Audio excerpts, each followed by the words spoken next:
सोनिया की सहेलियों को उससे जलन हो रही थी। किसी ने सपने में भी नहीं सोचा था कि सोनिया का रिश्ता इतने बड़े घर में हो जाएगा। सोनिया के अब्बा एक मामूली से फोटोग्राफर थे, जबकि उसके होने वाले ससुर एक बड़े बिजनेसमैन थे। सोनिया को उसकी सास ने एक शादी में देखा था और तभी उसे पसंद कर लिया था। फिर जल्दी ही उसका रिश्ता भी तय हो गया। आज सोनिया की शादी थी। लाल जोड़े में उसका हुस्न और निखर आया था। सभी सहेलियां उसे घेर कर बैठी थी और हंसी मजाक कर रही थी। सोनिया, तुझे पति नहीं लखपति मिल रहा है, सोनिया की खास सहेली रिंकी ने कहा। काश हमें भी कोई ऐसा ही मोटा मुर्गा मिल जाए तो जिंदगी ऐश से कटे, टीना ने अपने दिल पर हाथ रख कर कहा। रुपए पैसे का लालच मुझे नहीं है, मैं तो सिर्फ यह चाहती हूँ कि मेरा होने वाला पति तन मन से मेरा हो, सिर्फ मेरा, सोनिया ने धीरे से कहा। जब वह तुमसे शादी कर रहा है तो तुम्हारा ही हुआ ना, रिंकी ने कहा।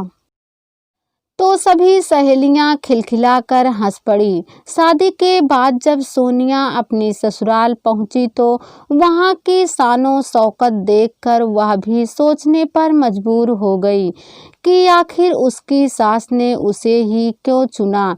यह ठीक था कि वह शक्ल सूरत से अच्छी थी, पर उस जैसी तो और भी बहुत होंगी। शादी के बाद कुछ दिन तो हंसी खुशी से बीत गए। उसका पति कादिर अपने माँ बाप का इकलौता बेटा था, इसलिए उसे लाड प्यार से पाला गया था। कादिर अपना ज़्यादा समय घर से बाहर ही गुजारता था। सोनिया इस बारे में कभी पूछती तो कादिर कह देता कि काम के सिलसिले में उसे बाहर रहना पड़ता है।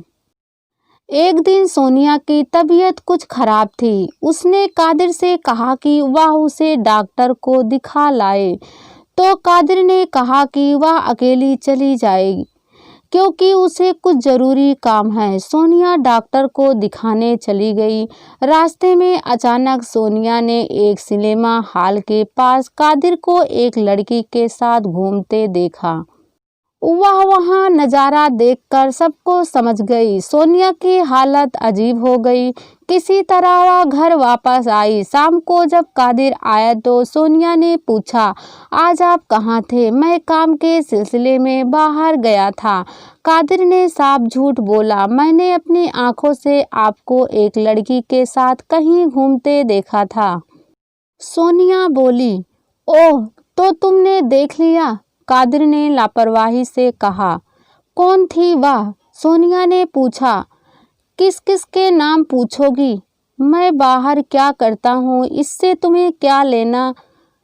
तुम्हें बीवी का हक तो मिल रहा है ना, कादिर ने कहा। तुम्हारे इस रूप के बारे में मैं सोच भी नहीं सकती थी, सोनिया ने कहा। जैसे तुम दूध की धुली हो। शादी से पहले क्या क्या गुल खिलाए होंगे, कौन जानता है, कादिर ने बेशर्मी से कहा। अगर मैं यह कहूँ कि मैं दूध की धुली हूँ तो सोनिया ने कहा, इसका क्या सबूत है तुम्हारे पास? कादिर ने पूछा। सोनिया ने कादिर के सवाल का जवाब नहीं दिया। उसने तय किया कि वह अपने सास ससुर को कादिर की हरकतों के बारे में सब कुछ बताएगी। आखिर उन्हें भी तो मालूम होना चाहिए कि उनका बेटा घर के बाहर क्या क्या गुल खिलाता है।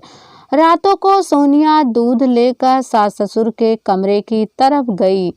कहीं सोनिया को कादिर की हरकतों का पता न चल जाए। ससुर की आवाज़ सुनकर सोनिया के कदम दरवाजे पर ही ठहर गए। पता चल जाएगा तो कौन सी कयामत आ जाएगी। आखिर हम एक गरीब घर की लड़की इसलिए तो लाए हैं। उसे अपनी जबान बंद रखनी होगी। उसका काम सिर्फ इस घर का वारिस पैदा करना है, सास ने कठोर आवाज में कहा। सास ससुर की बातें सुनकर सोनिया हैरान रह गई। उसने सपने में भी नहीं सोचा था कि इतने ऊंचे घराने के लोगों के ख्याल इतने नीचे होंगे। उसकी सेवा, त्याग और प्यार का उनकी नज़रों में कोई मोल नहीं था। ऊपर से तो वह शांत थी, लेकिन उसके दिलो दिमाग में एक तूफान मचा था। मैं भी दिखा कर रहूँगी कि मैं क्या कर सकती हूँ, सोनिया ने मन ही मन सोचा। धीरे धीरे समय गुजरने लगा। इस बीच सोनिया कई बार अपने मायके भी गई, लेकिन उसने अपने माँ बाप से कुछ नहीं कहा। सोनिया माँ बनने वाली है, यह मालूम होते ही पूरे घर में खुशी छा गई। गोद भराई की रस्म के लिए लोगों को बुलाया गया। सोनिया कीमती जोड़े और जोरों से लदी बैठी थी। गोद भराई की रस्म के बाद सास ने सानिया की बलाएं ली और उसे गले लगाया। बहुत जल्द तू इस घर को वारिस देने वाली है। मेरे बेटे का चिराग इस घर को रोशन करेगा। मैं दादी बनूंगी, सास ने खुश होते हुए कहा।